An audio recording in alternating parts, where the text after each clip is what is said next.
Yo, yo, yo, visualize shark takes, hit the wave grinding. In the chat, gun shark odds make it rhyming. Sunday vibes, smooth bets, no confining. Hats engaged, can't stop us from shining. Bet on the spread, liking it, keep it tight. Push the odds further, jack on the hindsight. Odds fellows mind grasp in the right sight. Hats, caps on heads, winners in plain sight. Hit the like, get in the chat, feel the flow, cash it, every dollar see the bank roll. Sunday grind and picks, now you gotta know. Extra points on the screen, sharp minds always glow. Big parlays, predictions we home. Standing tall, betting knowledge all. On a suddenly not so casual Sunday in October, it is NFL Sunday, the extra points, the big show, Week 7, the Shark and the Gun, right here live on Sharky Waters Nation and the Guns Picks channel, X and YouTube. Come on over to the chat, get a drink, get a cup of coffee, take a breath with us. A lot of conversation on deck here. Guns Picks, what's going on, brother? Man, it is a beautiful Sunday. We've been cooking in the NFL. I don't know if anybody's been following along. We're coming off the sweep on Thursday Night Football. Now we're running it back here for the Sunday edition of NFL Week 7. I'm excited to get into it because NFL's been very, and I mean very, good to me. We got plenty of plays. We got a lot of collabs, and I can't wait to break it down with everybody in the chat. Sean Miller, Chris Beauvert, and the Candyman have already started things off. Get into the chat. Talk to us. We will talk to you. Let's get it. 1 o'clock in Atlanta, Mercedes-Benz Stadium. Fox Sports, Seahawks traveling to the Falcons. Outer division football, a lot to discuss. One of 4 collaboration officials on this Week 7 broadcast. Guns Picks, Seattle +3 official. Yeah, we've been fading Seattle first the last couple of weeks. Why? Because of the 3 games in 11 days. Now they're out of that window, and now we can see this team turn up. You got Seattle, like I said, back-to-back losses. Coming out some good teams, by the way. We're talking Detroit, San Francisco. Last one was San Francisco on Thursday Night Football. So they're coming with extra rest into this game. And then you have an Atlanta team that's off back-to-back NFC South wins, big wins in the division. So maybe a little bit of a flat spot we're seeing here with the Falcons today. We shall see. Seattle, great offense, no question about it. 11th in pass DVOA, 8th in rush DVOA. They're ranked 6th in pass completion rate as well, 68.9%. And then you got Atlanta defense that is ranked 22nd in defensive pass DVOA, 18th in defensive pass rush this year. They are ranked dead last in opponent pass completion rate, allowing their opponent to get 73.1% pass completion rate, and they put 0 pressure on the quarterback with a 2.56 sack rate on the year, ranking them dead last at getting to the quarterback in the passing game. And we, like I said before, Seattle just coming off the gauntlet of all gauntlets. 3 games in 11 days, couldn't get a W on this one, so they're ready to win, and they're going to get their pound of flesh here versus an Atlanta team that is underperformed as a favorite at home versus non-division opponents. They are 8-26 and 1 ATS versus non-division opponents as a home favorite, dating back to 2014, 3-11-1 versus non-division opponents since 2023. I just think this Atlanta team's running a little too hot. We got a Seattle team that is just ready for a win. This team is fully capable of winning, and they love playing on dome surfaces. Give me Seattle. +3 is the play. Absolutely great points. I will jump off it. The Guns said it, and it's very important to note here. This is your classic buy low Seattle, sell high Atlanta. And it's even better than that because it's so situational to the calendar, as Guns said. Seattle, 3 games in 11 days. We faded them correctly a few times. We knew it was coming. We bought Atlanta in this recent sample. 3 divisional games, another divisional game next week. Ultra sandwich spot here. And if you really look at what Seattle has done in the Geno Smith window here in the last couple years, they have performed great on the road, outside of division, at the NFC, going 4-2 ATS. And those 2 non-covers were a non-cover in New Orleans last year, where they outgained New Orleans, and a loss earlier this season at Detroit, 42-29. Key point on that game, Detroit beat them by 13. Seattle had 38 first downs in that game versus only 21 for Detroit. 17 more first downs. You shouldn't be losing that game. So this team's 4-2 in this spot, could be 6-0. And you speak on the Atlanta side for just a second here. These 3 wins, one of the softest divisions in football historically, and these 3 wins have been pedestrian to say the least. No offensive touchdowns against New Orleans, barely beat Tampa Bay in overtime, and last week took care of Carolina, one of the worst teams in the sport. This is where you want to buy a great spot for Seattle, and it is a collab play at 1 o'clock. Seattle +3. Let's dominate. Collab play number 2. We're going 1 o'clock to the New York area, East Rutherford in New Jersey. And we're taking the Giants at +3.5, finding the Eagles coming across here north in the state.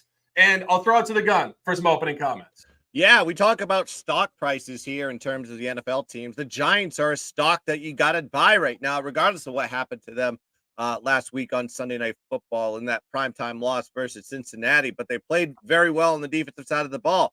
Look at these 2 teams splitting them up. We got a Giants team. They have a great defense, but not a good offense. We got we look at the Giants, 29th in offensive scoring, only 16 points per game, and they're ranked 9th in opposing scoring, 20.2 points per game. And then you got to look at the Giants, ranked 25th in offensive red zone scoring percentage, but they're ranked 6th in opposing red zone scoring percentage. So you're seeing a yin and yang here, but the defense is really starting to progress, and I think the offense is starting to progress a little bit here too.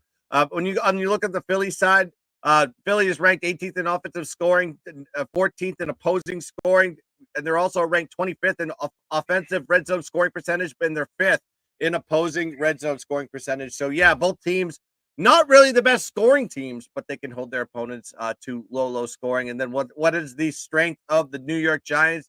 It's their pass rush. They're ranked number 1 in the league in terms of QB sack percentage. So there's going to be some pressure here on the Philadelphia Eagles. And then when these 2 teams meet, you always take the home team. 9-1 straight up in the last 10 meetings. Also, you got to look at the Giants, 11-5 ATS versus Philly dating back to 2016. And the Giants are 0-2 straight up in the division this year. They do not want to be 0-3. I just think this is a perfect Giants spot coming off the loss. And if you actually look at this, the ATS record when the Giants off a loss, 15-6 ATS in the last 21 positions. And you're playing your rival. You're playing them at home. You play their best there versus Philly, who has struggled scoring points, especially in the last 4 games. I got to take the Giants here. Give it to me all day long. There's 3s out there now. I got +3.5. That's my official play, but I think this team's going to win this game outright. I couldn't agree more. A hat switch, an opportunity to dominate. The buy hat is engaged. And Guns mentioned this. I'll jump off of it. This is where New York Giants need a divisional win. I think even more importantly, they need a home win. This team is 0-3 at home. Got hammered in the opener against Minnesota. At the time, we thought that was a bad loss. Now that looks like perfectly fine. Minnesota looking great on this campaign. And their only home cover of the year was a divisional home game, primetime against Dallas, +5.5 in week 4, 20-15. And if you really go through the last 2 home games, probably could have beaten Dallas.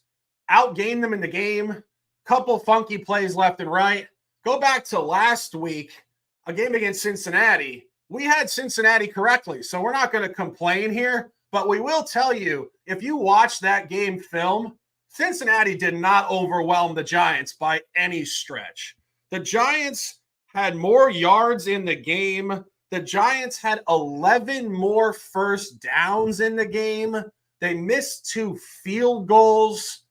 Now they get Malik Neighbors back. This is a divisional rivalry. Philadelphia has dominated this team for the last 25 years, going 27-7 straight up last 34. The Giants got them in week 18 last year. I think that's the start of upward movement. And speaking on Philly very briefly, Philadelphia went 24-4 from the beginning of 2022 to the middle of 2023. Absolutely scorching hot. It was a love affair. It was Nick Sirianni. It was Shane Steichen. It was Jonathan Gannon. Both coordinators leave after a Super Bowl run. Fast forward to last week. It looks nothing like that product. Barely beat Cleveland. Can't score the football. Locker room disruption. Sirianni trash talking the fans. This team is 4-7 straight up last 11. We talk about this every week with different teams in different games. The windows for success in pro football are small. Philadelphia had their run. It is over, and it is time for the Giants to step the hell up at 1 o'clock and get their first home victory of the season. Buy it, live it, love it, and let's dominate. Giants plus 3.5 early week. That's why you follow us on X for the real-time plays. Plus 3 now. We expect an outright victory. Big-time stuff continuing at 1 o'clock and continuing divisional football. Massive conversation here. I've been watching the media speculate on this game all week. It's called the game of the week in a lot of circles. Niners said, hold my beer on that. But nonetheless, 1 o'clock, Minneapolis, Minnesota Vikings on the money line, and a Detroit team total under. Guns picks. 2 officials in this game. Yeah, I mean, I like the Minnesota side here as much as anything. I mean, they're coming off the bye. They're going to be well rested, well repaired, and they're prepared, I should say, and undefeated on the year. They're 5-0. They're going against a Detroit team that's coming off a massive blowout, which we called. Credit to us. Detroit, they're 4-1 on the year after that big road win versus Dallas.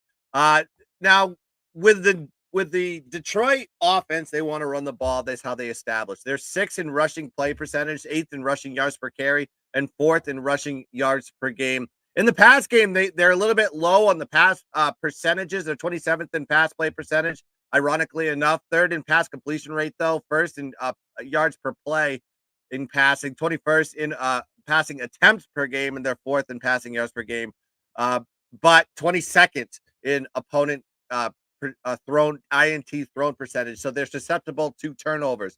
This is going to be tough for a Detroit team that hasn't faced defense like the Minnesota Vikings, because Minnesota Vikings are number 1 in opposing rushing play percentage, 3rd in opposing yards per carry, 2nd in rush yards per game. Nobody runs on the Vikings. In the passing game, a lot of teams try to pass the ball against them. They're dead last in opposing pass play percentage, so a lot of teams are throwing the ball, but they're 4th in opposing pass completion rate, 5th in opposing pass yards per attempt, 1st in opposing interception thrown, and they're 8th in QB sack percentage.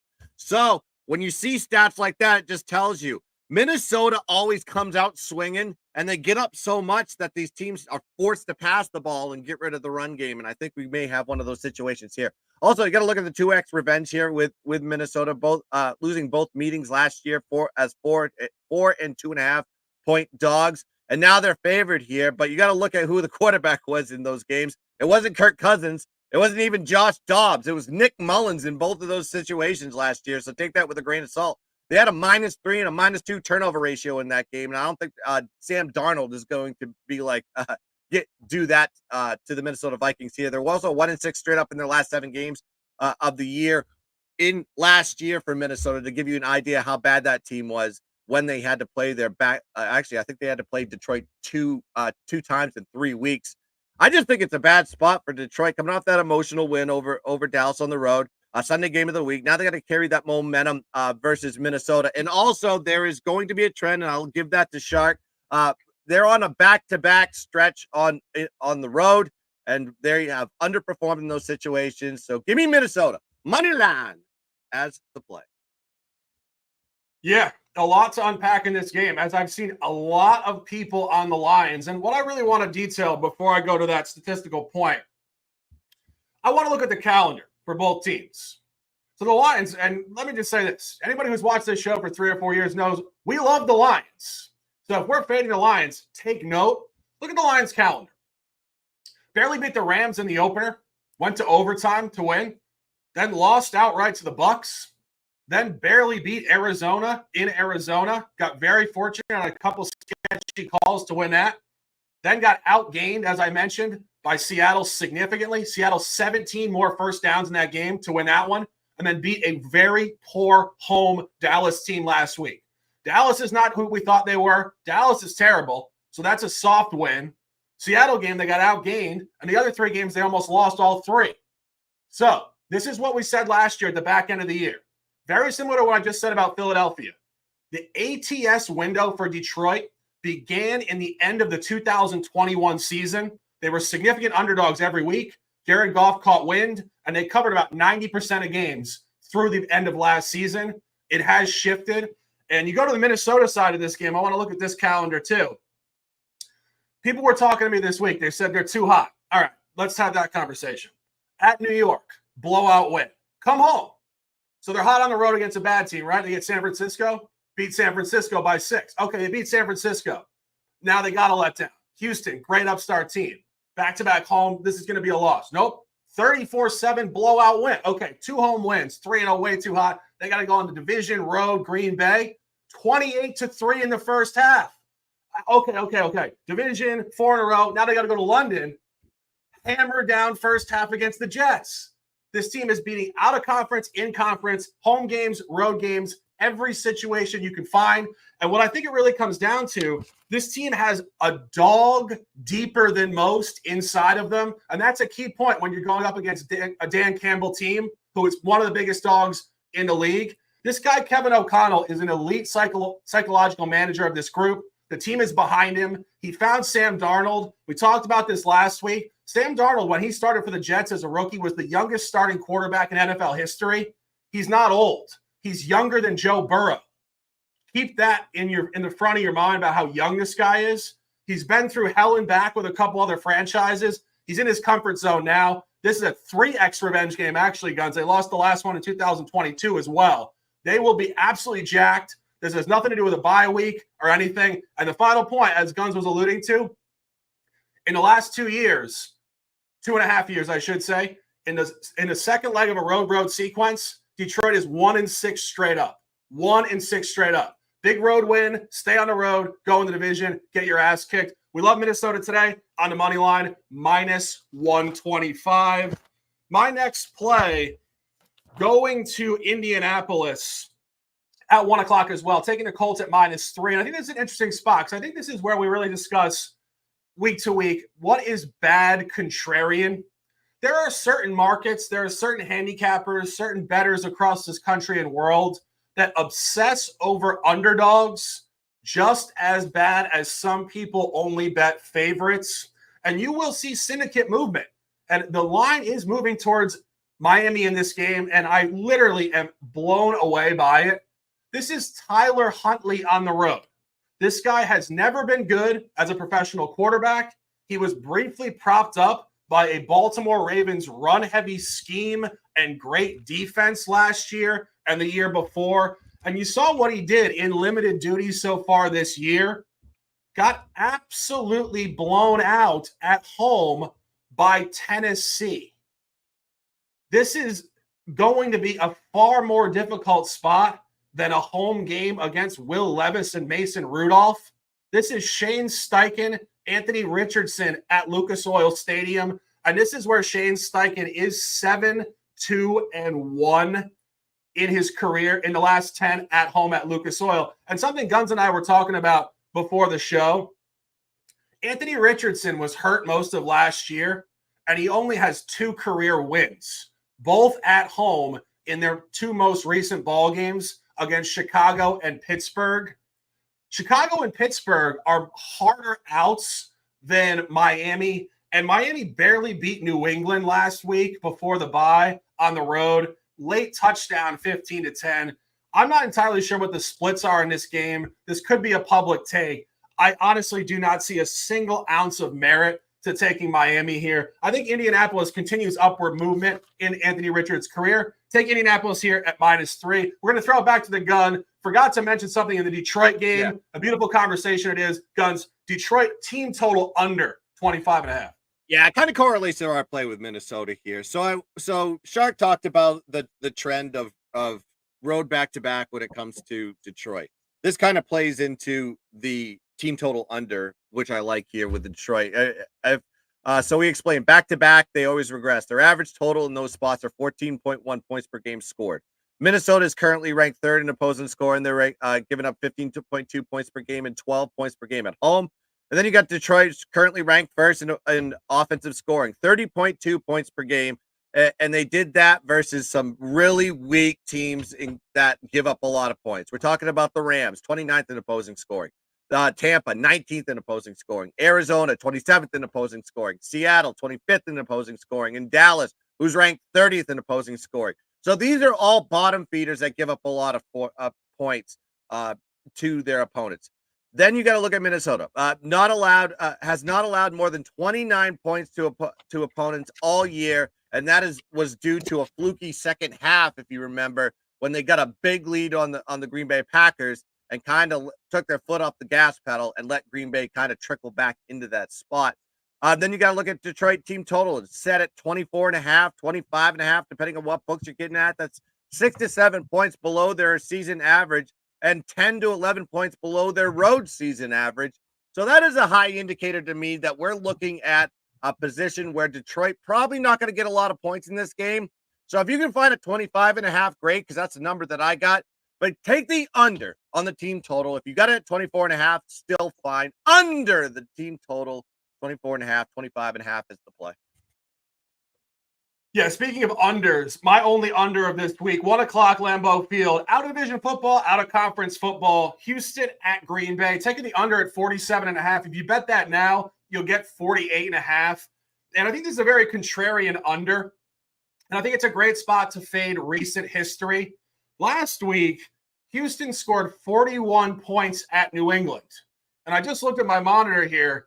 Jacksonville just put 22 first half points on New England. So New England is a sieve all of a sudden on defense. And truly, this is not where CJ Stroud plays great offensive football in his career. Outside of that game last week, Stroud is 5-0 outside of the division on the road to the under.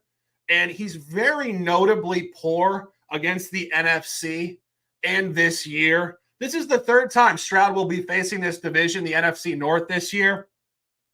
Week 2 at home, 19-13 under against Chicago. And week 3 at Minnesota, 34-7 under. And if you really go through some of these outcomes last year as well, only scored 19 points at Atlanta, 15 points at Carolina. This seems to be some mental thing that he has going on. He plays well at home. He plays well inside of the division. Outside of the division, sometimes outdoors, I should say. This is going to be Lambeau in October, not Energy Stadium in Houston in the warm indoor area. And if you go to the other side of this game, same dynamic with Jordan Love. Jordan Love exploded last week for 34 points against Arizona. It's a nice sell point there to where Jordan Love is 4-1 to the under in his career versus the AFC. And I really think you're going to see that merge dynamic where the public is really hot on this over. But what does the public always do pretty much? Look at the recent history and assume it has to repeat. I think it's a really nice spot to buy an under here at 1 o'clock. Take the under at 47.5 and throw it to the gun for some comments on Green Bay. Yeah, I like the Green Bay side on this one. Kind of correlates to what you're saying about how CJ Stroud performs in these type of situations. And you got Houston coming off of like a little bit of a hot streak, 3 games in a row. But look who they beat: Jacksonville, New England, who we're watching now, and then Buffalo. But looking back at the outcomes of how these teams perform outside the conference since 2023. You have Green Bay versus the AFC. Their average point differential versus the AFC overall is +3 point differential, but at home, +6 point differential. And then on the Houston side versus the NFC, -2 point differential versus NFC overall, and -10 point differential when they have to face them on the road. Houston currently averages 16 points per game versus non-division opponents this season alone. And they're 2-4 ATS versus the NFC and 0-3 ATS on the road versus the NFC. And then on the other side, Green Bay 3-0 ATS versus the AFC at home dating back to 2023. Based on those statistics, also if you break it down to the total, like Shark liked, does the same thing. It's all under type of trends, and the scores are very low, between 38 and 36 points per game. The total outcome happens in these situations. So I'm going to be taking Green Bay on this one as my play. Whatever the number is on this one, I got -2.5 currently. So if it gets a little bit lower, you might as well take them on the money line. But Green Bay will win this game, in my opinion. -2.5 is the play. Yeah, no, I would agree. I think, Stroud has underperformed in this position his entire career. Beating New England last week, truly not representative of much. Moving on to a couple more 1 o'clock games here. Interesting conversation. We always have conversation and analysis for every game. I go through detail in every single game, as does the gun, because we know some people want to bet games we might not have official plays on, but we will give you our angles. First one I want to open up here. Tennessee at Buffalo, 1 o'clock in Orchard Park. Buffalo laying a hefty -8.5, -9.5 across this week. Truthfully, I lean towards Tennessee here. Guns, do you have any thoughts? I don't have it. I think the number is too high for me to go and jump on Buffalo at any point. I do think Buffalo wins the game, but is it going to be by the margin of the spread? I don't know about that one. I think one thing you can guarantee, if there's a good prop on this one, is just take Will Levis's over on his interceptions. Because that guy's he's guaranteed to turn the ball over pretty much every time he goes in there. And I would think that was probably the play I'd go with a prop. But as far as the game goes, this was just like, oh, I saw the line and I just passed on it, because I don't think anybody should be in a position to go take the Buffalo, whether it's home or away, as a favorite by more than 7 points. So I'm completely passing on the side, but I do lean towards the Will Levis over on his interceptions. Just to clarify, Mason Rudolph is starting today.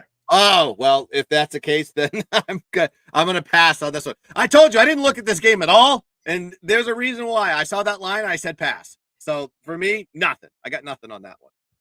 Yeah, and I think it was actually due to injury. I think, Callahan here has been kind of sketchy with his comments. Like, in my opinion, he should just bench Levis, but he's still holding on here like, oh, no, it's only because he's injured, this, and that. I mean, I think that Rudolph is a better option at this point. But staying on this game very briefly, I think this is just a terrible spot for Buffalo. Buffalo actually, for whatever reason, has a brutal early season calendar, playing 5 out of 7 games on the road. And they're coming off of 3 consecutive road games, Baltimore, Houston, and the Jets. Big Monday Night Football win. Or was that, Monday Night Football win. And then they got to play Tennessee. Just a total bottom feeder at home before going to Seattle, West Coast game next week. This is the ultimate trap spot for Buffalo. And this goes back to the conversation of certain teams will hit windows of heat for small periods of time where we think, wow, this team is just that elite. And then basically as soon as we think they're elite, they flip back the other direction. There was a period of time going back about 2 seasons ago where you wanted to buy Josh Allen at home outside of the division every single week. Blowouts. He would come out with Stephon Diggs, this extremely fast-paced, aggressive throwing the ball offense, and they would obliterate teams. That is not the case now. Josh Allen hasn't thrown for I think he hasn't thrown for more than 220 yards in any game this year. It's a run-heavy scheme, totally different offensive coordinator, no Stephon Diggs, run heavy.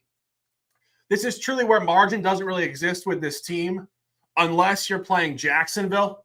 They have one isolated blowout this year. It was week 3, Monday Night Football, 47-10. I don't think you can correlate Jacksonville to Tennessee.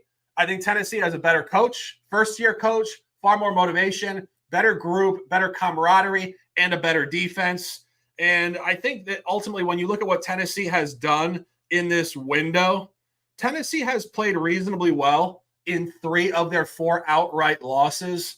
They had a huge lead in Chicago and blew it late, and the other ones have been generally tight.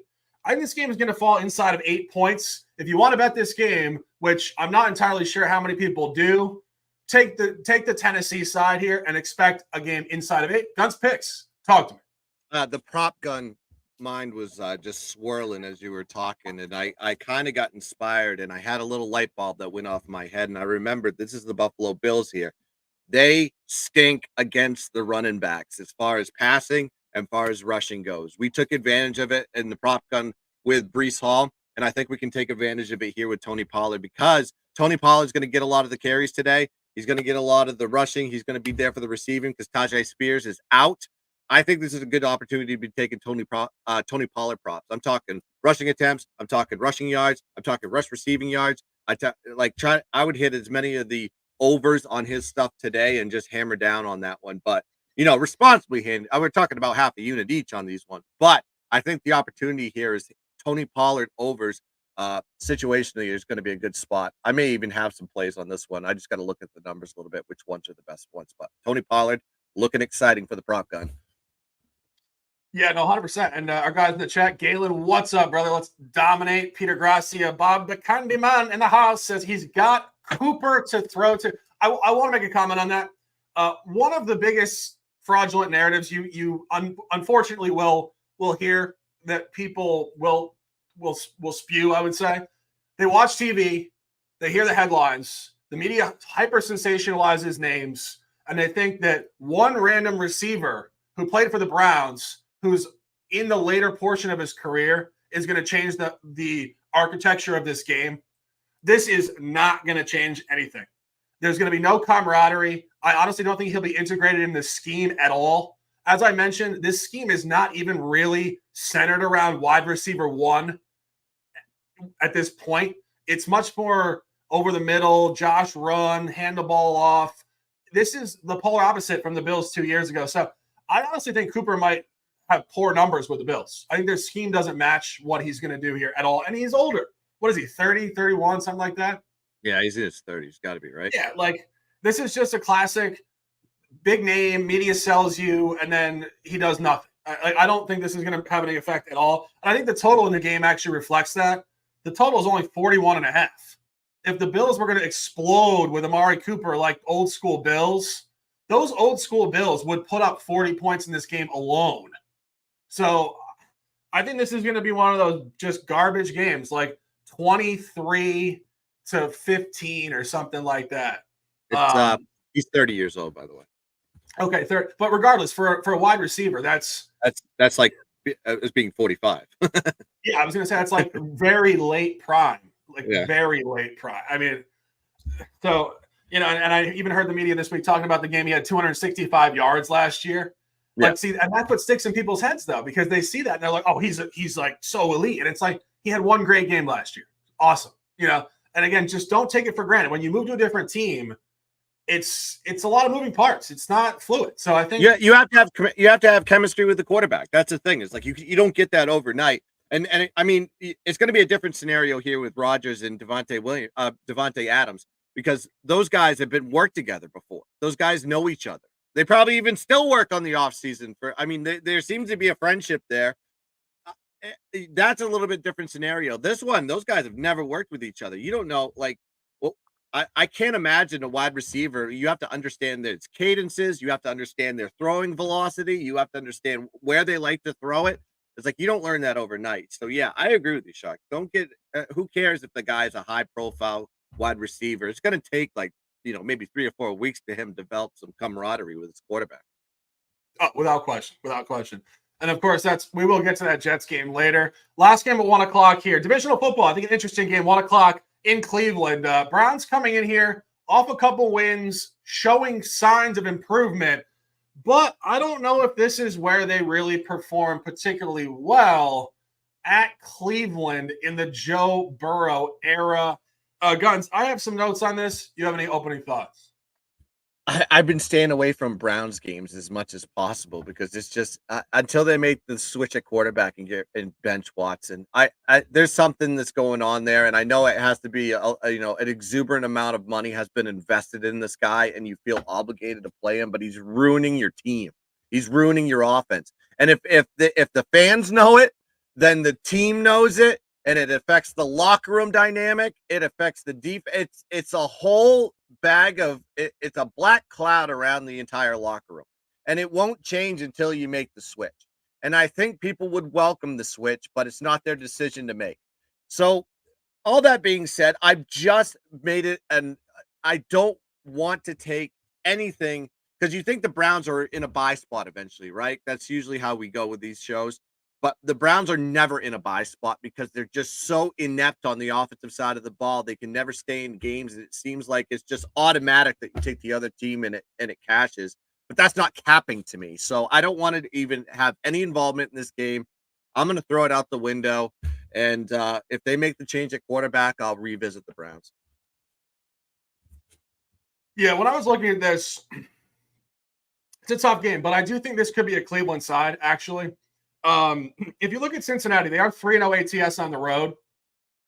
Key point, though, all outside of the division. And oftentimes when you see teams that are running a clean sheet on the road outside of the division, then they go inside of the division, it does reverse. And Joe Burrow has performed very poorly in Cleveland in his entire career. I believe he's 0-5 straight up. And truthfully, in my opinion, if Cleveland covers this game, it's not really because Deshaun Watson does anything so unbelievably well or so unbelievably terrible. I think this is just the defense. I think the defense outdoors in, the second coming of the dog pound here in Cleveland can really get to Burrow. And I think this is desperation. And we've made some loose comments about maybe the coach in Cleveland is not the guy, Stefanski. Probably not the guy. But I think this team has enough professionalism about them, particularly on the defensive side of the ball, to rally themselves as players. And when you see Cincinnati last week, as we mentioned when we capped the Giants game, they weren't very impressive in that game. And now they got to go back-to-back road games off a primetime game in New York. Cleveland's going to be sitting here needing a win. And I think Cleveland has been reasonably close in some of these spots. Again, mostly defense and special teams. But if you go back to last year, Cleveland did hammer down against Cincinnati at home, and it was with Deshaun Watson, 24-3, week 1 last year. And late season, week 18, Cincinnati did hammer them at home big, -7.5. This opened at a neutral line, 4-3, something like that. Got steamed up. And this is where I would say, with the steam up to -5.5, I think the correct side is Cleveland. I have Cincinnati to win this game by 2, 3, 4, or 5 points. And this is pro football. These are sharp lines, but I really don't see Cincinnati winning this game by more than 5. So if you're taking this game, I don't think Cincinnati loses. Again, it's small margin stuff. I think it's a tight win, a tight win, and a non-cover. So that's just what I have on this game. So the intrigue of divisional football, 38 minutes in the books. Conversation is abundant here on this beautiful Week 7 Sunday. Just kicked back off in London.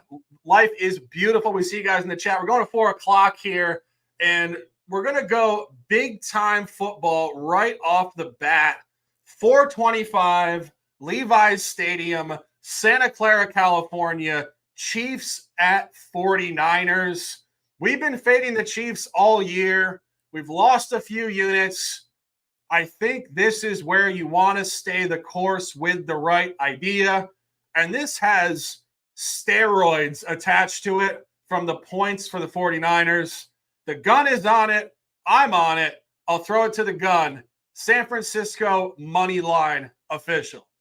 Yeah, I'm just double checking the injury report because I had a few questionables in here. It looks like Jahan Jennings is the only one that is the concern here on the injury side. But let's break down this game here. Kansas City versus San Francisco. It is the rematch of the Super Bowl. You have a 5-0 team coming in here for Kansas City, coming off their bye week. And, of course, everybody says, oh, Andy Reid after a bye, blah, blah, blah. We heard that trend before. And San Francisco's 3-3 on the year, off a divisional win versus Seattle. This team is turning up at the right time after a little bit of a slow start in the year. With KC, top 10 pass rush defense, they take but you can take advantage of them in a weak pass game. Their defense is ranked 26 in opposing pass play percentage, 20th in opposing pass yards per game, 25th in opposing INT, so they don't get a lot of turnovers from the defensive side, and they're only 29th in QB sack percentage. So this is going to be a good opportunity here for a San Francisco 49er team that can pass the ball reasonably well. They're 16th in pass completion rate, second in passing yards per play, and second in passing yards per game. And then San Francisco is better on most of the key offensive statistical categories than KC. And that includes offensive scoring, offensive yards per game, offensive yards per play, third down conversion percentage, red zone percentage, and touchdowns per game.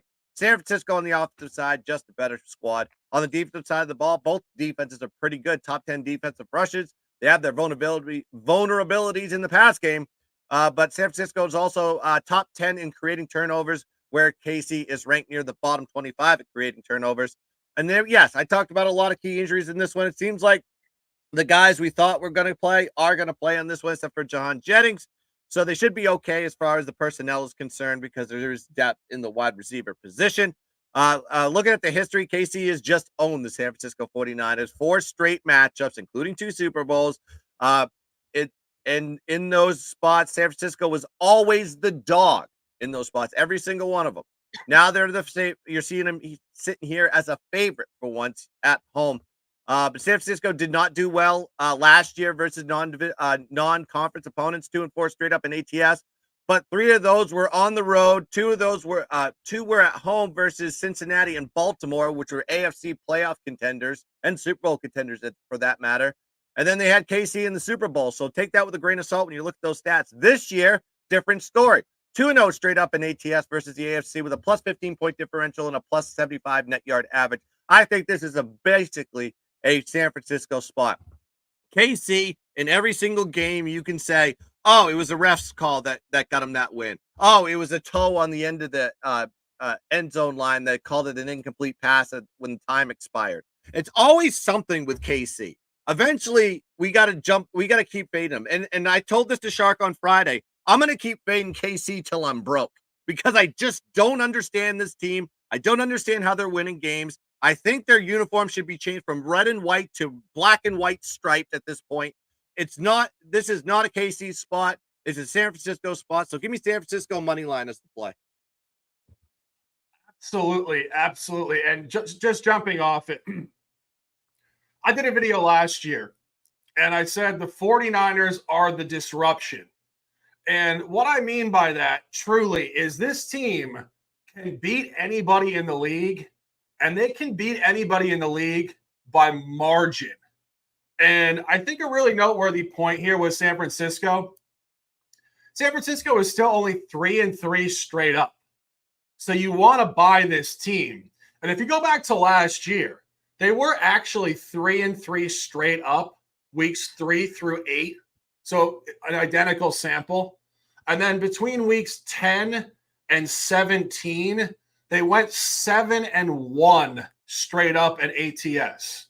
So 3-3 mediocre, 7-1 turn up all the way to the Super Bowl. Speaking of the Super Bowl, Guns mentioned it. San Francisco's lost 2 Super Bowls to this team in the last 4 years. And both of them, San Francisco had a late lead in the game. Go back to the Hard Rock Super Bowl in Miami pre-COVID. Kansas City outscored them 21-0 in the fourth quarter. Jimmy Garoppolo days. Last year, Purdy, final play of the game in overtime. McCole Hardman, walk-off touchdown. I believe that was the only walk-off overtime touchdown in the history of the NFL in the Super Bowl. Talk about being close to winning, number one. And number two, talk about excruciating loss. You know, you talk about these teams where you need to stir up some narrative to get your guys pissed off. This San Francisco team is going to be so ridiculously live today. This is the game of the year for them. It's a statistical buy low. And it's also, as Guns mentioned, a great spot to fade Kansas City. I was talking about this midweek, but only been 2 teams in NFL history in the last 50 years that ran the table. 72 Dolphins, 2007 Pats. I wasn't alive in 72, but I do remember the 2007 Pats. They were blowing teams out early season by 30 plus every single game. This Kansas City team is nothing like that. 1 possession wins 5 out of 6, I believe, or 4 out of 5.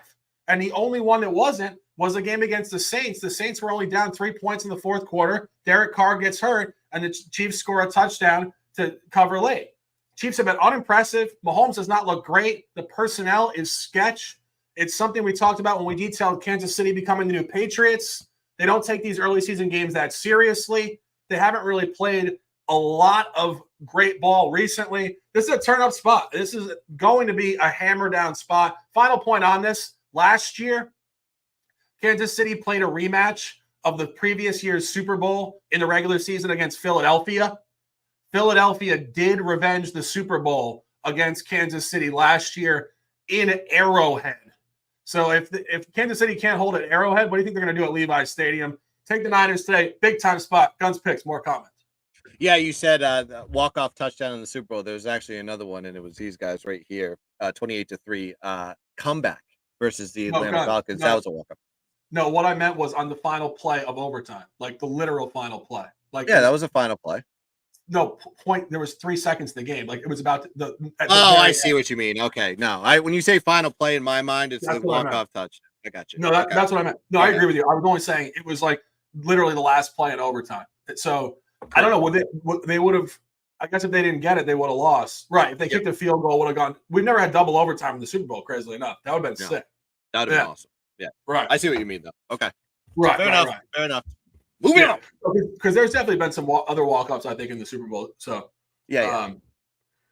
anyway, the clarification is real, and let's dominate that one. My next play, 405, going to Washington, taking the over at 51, Carolina at the Commanders. And, when you start to look at this game, this is not particularly complicated. Carolina does not play any defense. The Carolina defense is giving up 33.8 points per game, and they have not shown signs of stopping anybody. Caleb Williams' career was basically awakened by this defense.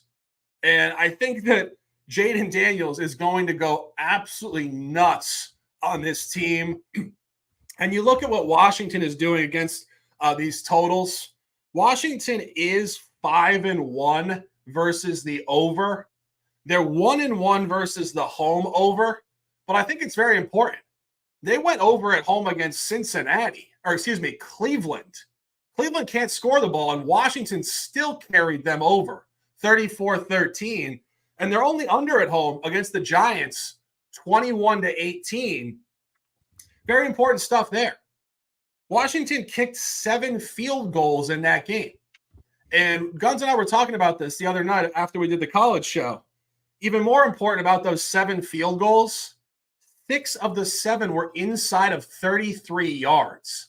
You guys know how hard it is to get in the red zone 6 times and go 0 for 6 and kick 6 chip shot field goals? That's hard to do. And the crazy thing about that, if they had even gotten 1 touchdown out of those 6 red zone trips, it would have gone over. Guns talked about it. The Giants actually have a good defense, great pass rush. Carolina has no defense. This is going to be wide open. I honestly think Carolina could keep this close. It's a bit of a trap game for Washington. Andy Dalton has moved the ball well on the road. I think you could see 70 points in this game. Guns, any comments? Yeah, I actually like the team total over on this one. You can see it. I double-checked on my phone. It's 30.5 right now for Washington. I think this is the perfect spot. But the last 3 games, actually the last 4 games, they had 38, 42, 34. And then, of course, Baltimore last week was 23. The teams that they played on the defensive side were on the road, and they were decent defenses when they play at home. So this is a different spot for them playing at home. And you've seen what that team is capable of, even against a good Cleveland defense at home. Put up 34 points against them. And I just think this is a turn-up spot here for Washington coming off that loss to Baltimore. Kind of a little bit of a DMV rivalry, if you're from the area. And getting back to a position where they're playing a Carolina team that, as you said, Shark, gives up points in all types of situations. They give up 35 points per game on the road. So I think this is a Washington team with a better offense, better passing orientation. And I don't know if they got Brian Robinson back. That could be another key factor in that one too. I'll have to double check that one, see if he's healthy. But I like the over on the team total here for Washington, minus 30.5. Yeah, no, 100%. And just jumping off a little bit further here, if you actually look at Carolina scoring the football, I think this is actually a nice buy low on Carolina. When Dalton took over in Vegas, going back to week 3, 36 points on the road I think a very important point about that game, that was Vegas coming off of a tight game cover at Baltimore. Washington is coming off of a tight game at Baltimore. And I think that's a really key point. There's a lot of narratives about after you play the Niners, after you play this team, that team. It's very real. After you play Baltimore, the next week is a tough game for you to get up for. The physicality of the Baltimore game is huge. And interestingly enough, Carolina's only outright win this year and their only ATS cover was the game at Vegas after Vegas played at Baltimore. I think there's something to that. So I don't think that Washington's going to play a poor game. I just think that the defense is going to be awful. And I think that when you look at what Dalton is doing in terms of his score flow here, 36 points, 24 points against the Bengals, really bottomed out against the Bears on the road last week with 20. So if you think about that from a statistical arc, he bottomed out and now he's coming back up. I really see this game somewhere along the lines of like 38-35 Washington. Just my take. I think Washington getting up for this is going to be tough after the Baltimore game last week. So I just threw the team total out there because we know what Washington is going to score some points on this one. And some people are a little bit hesitant to take a 51.5, 50. If you got it early in the week and you got it under 50, that's great. But if you want to just take it a different direction, go team total over for Washington. And maybe even Carolina. Go check that number too. I think both teams will score points, especially Washington's defense is not good defending the pass. No, I agree 100%. Just comment on the lines. Letting the books tell you a story. The two games that Washington played at home this year, the lines were 42.5 and 43.5. So it's not so much that books moved it up. So now you have space and value on the under. This is the books telling you we had it at 42.5, 43.5. This is going to be a ridiculously high scoring game. And the Carolina road lines have all been under this too. This is the highest line of the year for both teams in this situation. This is going to be like a college football game, I think. 38-35, something like that. Yeah, so. Red Zone's going to be busy. You're going to see a lot of Commanders highlights in Landover. That's pretty much what we're going at. Without Chris Hansen will be like going back to the Washington game every 2 seconds. Oh, I know. It'll be a great game to watch, no doubt. Staying at 4 o'clock, and that is an over at 51.5 for those that are tailing that. And please do. It is a beautiful look there. 4 o'clock, 4:05, Raiders, Rams. This game, in my opinion, honestly could be the worst game of the entire slate. I think this game is worse than Tennessee Buffalo. I think Tennessee Buffalo is number 2, but I think this is probably the number 1 worst game on the slate. Guns, any thoughts? I don't know. I got some stuff, but any thoughts? With the Rams, there's going to be a time where we're going to be able to buy on the Rams, and I think it's when they get 100% healthier. I know that Cooper Kupp still listed as questionable. Puka Nacua is still on the IR. If you go look at their depth chart, it's just a lot of IRs next to their names. I don't know when a lot of these guys are coming back, but it's like with the Rams, it's just never a buy spot. They can't stop the run. They've been gashed on the run against everybody, but you're going against a Raiders team that doesn't run the ball well anyway. So what is it going to be? Is this going to be a passing game, or it's very confusing on where these two teams stand currently. Even with the Raiders, just giving up a ton of points to Pittsburgh of all teams. They gave up 32 points to them. I mean, Pittsburgh can't score at all. So this team is kind of lost directionless, maybe looking to, possibly what's the prop on the next coach fired? Maybe Pierce is going to be somewhere in that element. Who knows? But both teams are kind of not playing great ball, not even in a buy spot. This is a complete pass for me. I have no idea what to do with this game. Yeah, no, it's brutal. I mean, you want to buy the Rams at some point, but I think this is still not a great spot for the Rams. Yeah. Still no Cooper Kupp, no Puka Nacua, and they get a short week look ahead. They play Minnesota on Thursday Night Football. Yeah. So, I mean, this game is not an inspiring spot. I think the number might be inflated. It's gotten steamed up significantly from open. Of course, Vegas doesn't look very good. Team in shambles. Antonio Pierce. I mean, we said it in preseason. He's got that dog in him. But I think the secondary point on Pierce, does he have any scheme?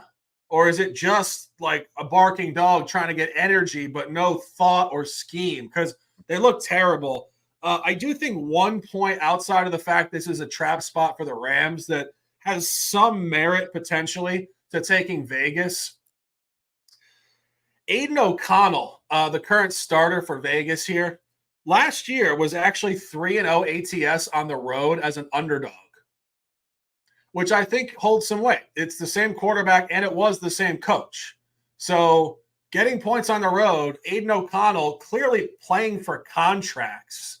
You have to remember that with some of these backups, particularly younger backups, these guys are not necessarily playing for the Raiders. They're playing for their own future in the league. And I think you're going to see a reasonable effort here from Aiden O'Connell today. He's kind of a gunslinger. A lot of these young quarterbacks are like this. Nick Mullins, Jake Browning. You get in there and they're gunslingers. And the gunslinger comment is very much connected to what I just said. They don't want to get in there and throw screen passes for 4 yards. They're trying to get it downfield, air it out, so other teams see them and sign them to contract. This is basically a tryout game for O'Connell today. So keep that in mind. I think you might see more points in the game. I think it could be an over. And I think the Rams might not bring their biggest effort looking ahead to Minnesota, which, again, is not just Rams versus the best team in the NFC right now. It's also McVay versus his old coordinator, Kevin O'Connell. So huge, huge emotional game coming up on Thursday Night Football. So don't love the Rams as much as they will bounce back. They got to get healthy first, and they have to find a better spot than fading Aiden O'Connell playing for a contract where he's already 3-0 ATS on the road last year as an underdog. So really a grease fire game. We're definitely not telling you guys to bet this officially, but be careful with the Rams. I think it's not as good of a spot as people want to make it into. Moving on, big game here, 8:20 p.m. in Pittsburgh. Massive, massive stuff tonight. I can't wait to watch this one. I dropped an official on it. Guns Picks has thoughts. I'll throw it to the gun for some thoughts, and then I will jump off with some official remarks. Yeah, I mean, I'm leaning towards that. I think this is the Jets play or pass on this one. Jets coming off that loss to their rival Buffalo, 23-20. Just weird circumstantial stuff that happened in that game. Kind of basically, as Rodgers said in the press conferences, we gave them that game, and that was a fact on that one. Looking at the offensive versus the defense here with Pittsburgh's offense versus the Jets defense. Of course, we're going to have a new starter here for Pittsburgh. It looks like it's going to be Russell Wilson taking over the reins. Second in offensive rush play percentage, second in rushing attempts, the Pittsburgh Steelers are ninth in rushing yards per game. They're going against a defense in the Jets that are great against the run, ninth in rush yards per carry, 24th in opposing rush attempts per game, 17th in opposing rush yards per game. And then they're not going to be able to pass versus this Jets defense. They have one of the best pass defenses in the league. They're top 5 in all the key statistical categories: opponent passing completion rate, passing yards per play, passing yards per game, and QB sack rate. When you look at the other side there, Jets want to pass the ball. And, of course, with Rodgers and having Devontae Adams in there, they're going to be passing this ball a lot. They're third in pass play percentage, third in pass attempts per game, and they're 16th in passing yards per game. I think that's going to improve with the new weapon in Devontae Adams. Defensively, ranked top 10 in most key statistical categories against the rush. But the pass, they're susceptible of giving a lot in the pass for Pittsburgh. 22nd in opposing pass play percentage, 15th in opposing pass completion rate, 13th in pass yards per game, and their 18th sack rate.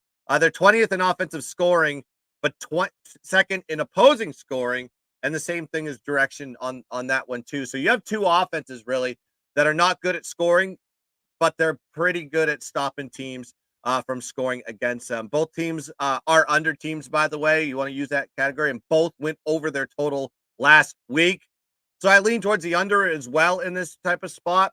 And also with the reffing crew that's going to be in there, it's not, I'll say this, it doesn't weigh heavy towards the Pittsburgh side. It's more towards the Jets side. So yeah, Jets are the only play I'm going to go with this one. If I'm going to take it, I'm going to take the money line. Yeah, this is a great spot for the Jets. And our guy in Brooklyn says, Jets hype is running in New York, and for good reason. For good reason. I think this is really, I haven't been dropping multi-unit plays this year, but in my opinion, this could be a multi-unit play for the Jets. First point on the Jets, 3 straight losses coming into the game. None of them were bad losses, and every one of them, they could have won the game. It's a beautiful buy low. Blew it in the second half to Denver, 10-9. Could have won that game. tight one against Minnesota and London. Minnesota is obviously a very high-class team right now. That's not a bad loss. And then last week against Buffalo, outgained Buffalo pretty significantly, 393 to 359. 2 missed field goals in the second half. Jets could have won that game, so buy that. And I think situationally here, the psychology of this game is very interesting, and it's a beautiful buy Jets, sell Steelers. If you look at what the Jets are doing here, it's everything you want to buy. New head coach, inspired group with a new head coach, new play caller, elite defense, and they just acquired Devontae Adams, which is, as Guns mentioned when we were talking Amari Cooper, really the polar opposite to the Amari Cooper trade. Devontae Adams and Aaron Rodgers, I don't know if they're best friends, but they're certainly very close. They love playing together. They have a great on-field rapport. This is going to work immediately, and it's going to work great, not only on field, but in the locker room. It's another positive juice point for this group. And the desperation is real. They cannot lose this game. 2-4 straight up. You can't go to 2-5. And I think very importantly here, the Jets are actually 1-0 as a road favorite this year outside of the division, beating Tennessee on a -3 line, 24-17. And you talk about the psychology of Pittsburgh, polar opposite, in my opinion. Justin Fields was playing good ball, not great ball, given his skill set. But the team is 4-2.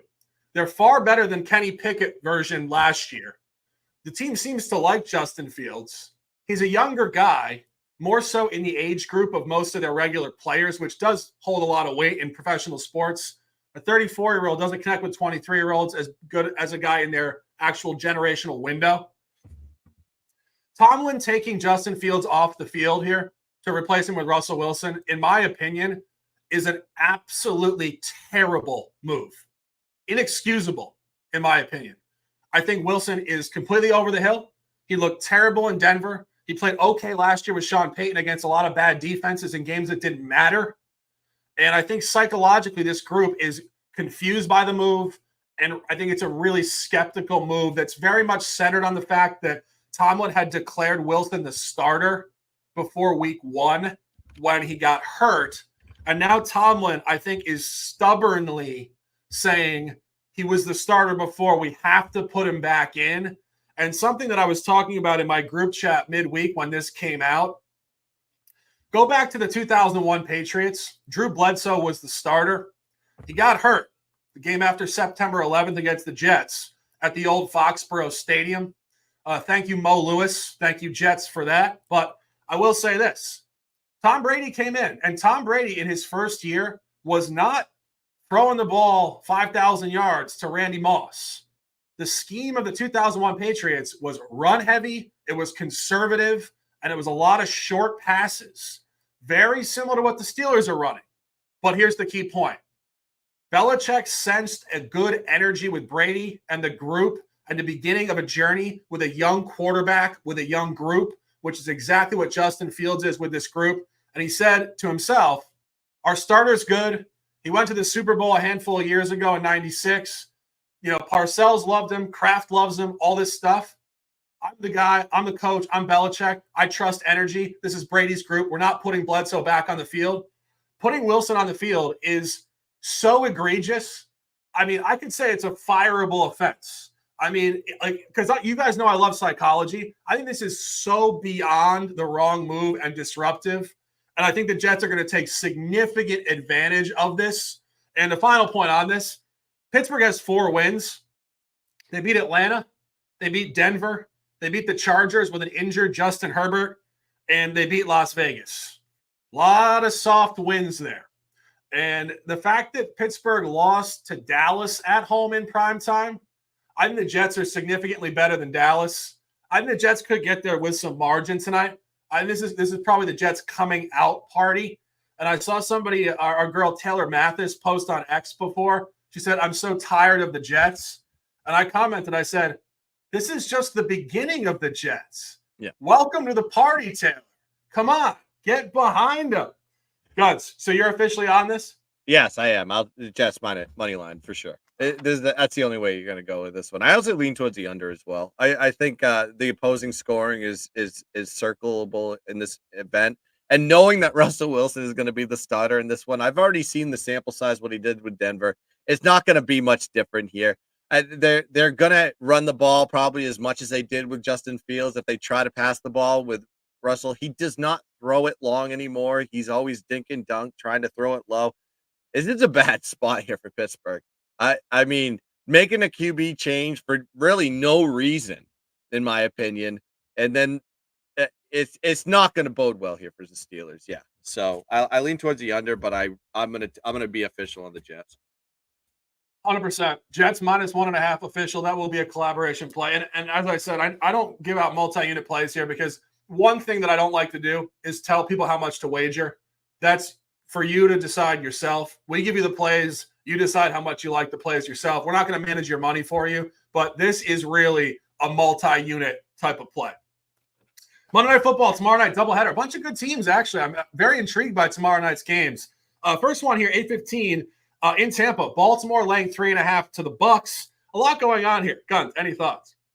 Yeah, this is well, what I'm looking at here is like I'm starting to dig into the props a little bit more on this game and not so much focused on the side of the total yet. I'll probably get to something by Monday or at least before the tip off, maybe even tonight. But like in the passing props here with Lamar Jackson, I think if you can get an over 228.5, I think that's what the line's set right now. It's just I think it's a good spot. He's turned up in the last two games. He put up 345 and 308 in the passing game versus Cincinnati and Washington. And if you look at the numbers against good offenses, Tampa is susceptible against the pass. 324 given up to Detroit, 477 given up to Atlanta.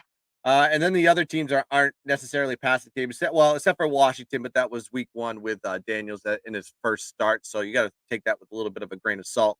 I will probably be more leaning towards the prop on this one with Lamar Jackson. May even be a prop gun play. I do not know if I'm going to make that my primetime play, but I do like the over passing yards there for Lamar Jackson. Yeah, this is a tough game. I don't know what to make of this one, to be honest with you. The one thing that I don't really like about this game, to start off, is the last time Baltimore played in Tampa, they did win the game 27-22. And it was a primetime game 2 years ago, Thursday Night Football in October of 2022. But point there is, oftentimes when you see a team with the same quarterback beat a similar group by 5 in this stadium, and now the line's 4, books are basically telling you that is what we think is going to happen again. So I think you're hovering in a very sharp environment here.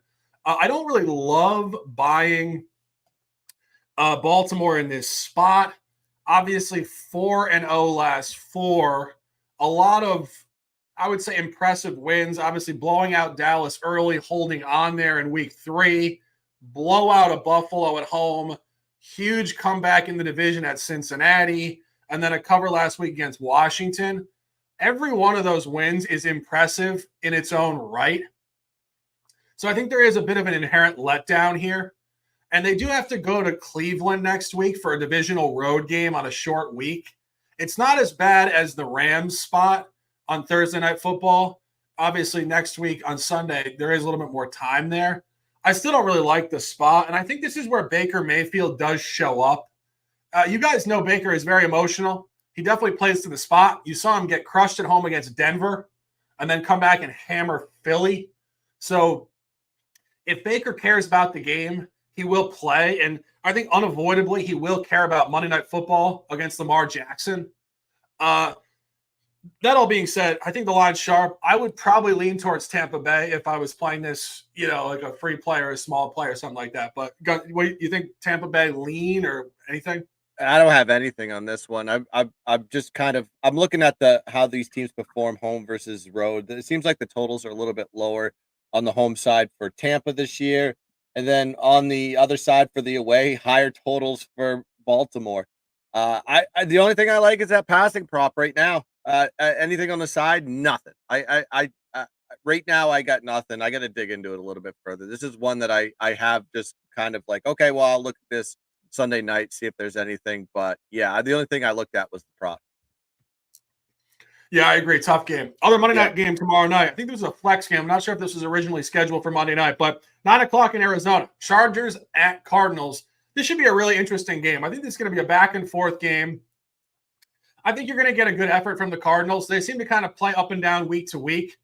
Obviously got crushed last week in Green Bay, beat the Niners the previous week. We've seen them beat the Rams by 31 points. We've seen them compete well in Buffalo. We've seen them get hammered against Washington. But the point is, I think Arizona inherently will bounce back. It's what they do. However, I don't really like fading the Chargers in any capacity. As long as Justin Herbert is at least 70% healthy, with this coach, I think this team is just always a buy team. And I think that's why you're seeing steam. The Chargers have been getting steamed in the market all week. It was about a pick 'em. Now it's -2, 2-3. It's gone down to 1, but it's hovering in that zone, which is a Chargers buy take. These teams did play 2 years ago in Arizona. Chargers did win the game 25-24. I think that is kind of what you're going to see here. I think you're going to see a very tight result. I would say Chargers probably win. I don't mind Chargers money line. I think the under has some merit here. I think this is what you're seeing with Jim Harbaugh and these guys. They play great defense. They slow it down. They run the ball. And Arizona has shown the ability to not score the football for a handful of weeks in a row. Only put up 13 against Detroit. Got 24 against San Francisco late. Nothing last week against Green Bay. The under in this game is probably the best take, in my opinion. And the line does agree. That game 2 years ago, 25-24 on a 49 line, did push, actually, the total. This comes down to 43.5 at open, which is a pretty significant downtick in points. I have this game to finish right around 38 points. Guns, any thoughts? I'm with you 100% on this one. I think this is an underlook for sure. You look at the scoring totals for Arizona last 4 weeks, 13, 14, 24 against San Francisco, and then 13 versus Green Bay last week. So, yes, they have issues scoring the rock. And then on the defensive side, the Chargers only give up 13 points per game. They held Kansas City to 17. They held Denver put up 23 on. Actually, no, they held Denver to 16. They held Carolina to 3. Las Vegas to 10. Granted, these are not the best teams in the world, but Arizona is not a strong suited scoring team either.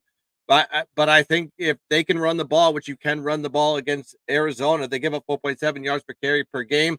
And the last 3 weeks, the running game has really been struggling for the Chargers, but they played top 10 rush defenses in Pittsburgh, Kansas City, and Denver. So take that with a grain of salt. When they actually had to play a team that was bad at the run, like Carolina and Vegas, they put up over 5 yards per carry in both of those games. So I think they're going to run the ball.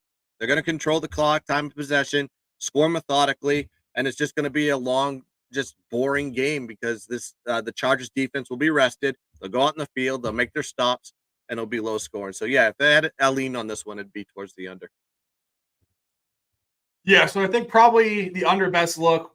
Chargers probably win the game. I haven't seen anything from the Chargers that would make me think they lose. Their only bad performances have come when Herbert was significantly injured. Obviously, second half in Pittsburgh, and then the KC game where he was really hobbling around. And even that game was really tight. KC with a fourth quarter touchdown. So probably Chargers and the under. Minute 13 in the books. NFL, the extra points. The big show, week 7. The shark and the gun. My official plays. Indianapolis -3. Collab plays 4 of them this week. Seattle +3. Giants +3.5. 3. Minnesota money line. And San Francisco money line. The gun also likes Detroit team total under 25.5. I have under in the Houston Green Bay game, 47.5. Over 51 in Landover, Maryland. Carolina at Washington. And tonight, another collab, Gun. I believe you did go official with the Jets. Yep. Throw it on there. So 5 official plays. Jets, I'm on 1.5. He's on the money line. It's basically the same play. We talked about that game for like 8 minutes. That is a banger of a play tonight. I'm probably going to go bigger on that. Just as I said, you guys need to manage your money. We're not financial managers for you. We tell you the plays. We tell you what to do. Be responsible always, but know when to press the right bets as well. It's always balancing that point. So we appreciate you guys immensely. I know the game's on in London. You guys are tuning in with us. Over 1,000 live viewers. We appreciate you guys immensely. We get up early to bring you guys the top energy, hype, analysis, and picks.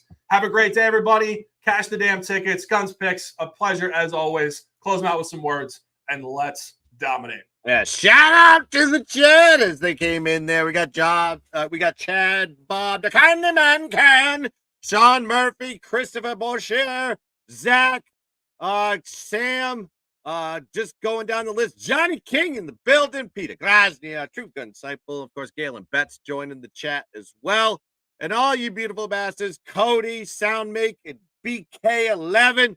All you guys, thanks. Appreciate you guys getting into the chat. Tyler Ferguson trolling me a little bit with the crying at the KC refs. I wasn't crying about the refs. I just think they get favoritism over a lot of these teams in these key situations because it's a TV thing. They want to get the ratings up and they want KC in the playoffs. That's all I'm saying. Anyways, I digress. This is a beautiful show. Make sure you check out all our social media platforms at Guns Picks and at Sharks in Sports 88. And check us out on YouTube at Guns Picks channel and the Sharky Waters Nation channel on YouTube. And we will be back once again for the Thursday NFL show, Knowledge for College on Friday, and of course, back Sunday for the extra points at 10:30 a.m. And hopefully we will have the odds fellow. We shall see for that one. But that's going to do it for the extra points, Week 7 edition. Let's cash some tickets.